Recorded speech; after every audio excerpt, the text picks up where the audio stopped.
Hi, welcome to Sinful Corks and Forks. I'm Cindy Mays, and today we are going to make a heirloom squash, winter squash soup. I'm going to start by roasting off the squash with some onions and garlic, and then as a twist for the broth, rather than chicken broth, I'm going to add a duck broth. So let's get at it. All right, so I've cut the squash in half so you can see the beautiful, it smells very sweet. Gonna cube it down, peel it, cube it, take the seeds out, keep the seeds for next year so I can grow some more. And I'll treat it kind of like a butternut squash in terms of the roasting. So do 1.5 inch cubes and put it in the oven for 45 minutes at 450 degrees. So we've got our squash all cubed, put some onions and garlic in there, a little bit of olive oil, salt and pepper, and we're gonna put it in the oven for about 45 minutes at 450 degrees.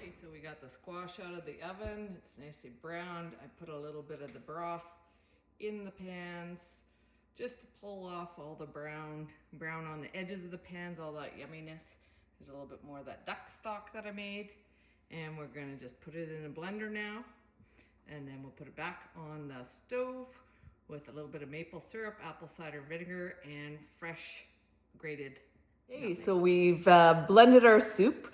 We've got it back in the pot, and now we're gonna add some apple cider vinegar, a little bit of cream, a little bit of maple syrup, and some fresh grated nutmeg to finish it off. So just to take a look at what our soup's looking like. Nice and creamy. Nice creamy, smooth texture. All right, so we've got our squash soup done. Again, it was a French heirloom squash, and we made it with a duck broth that I made. I'd roasted a duck off previously and made a broth from it. And so now this the taste test. Oh, it's amazing. This creaminess of this squash is like none other. I've made butternut squash soup before, which is fabulous, but this has that extra layer of creaminess to it. Really, really good. So that's it, and happy soup making.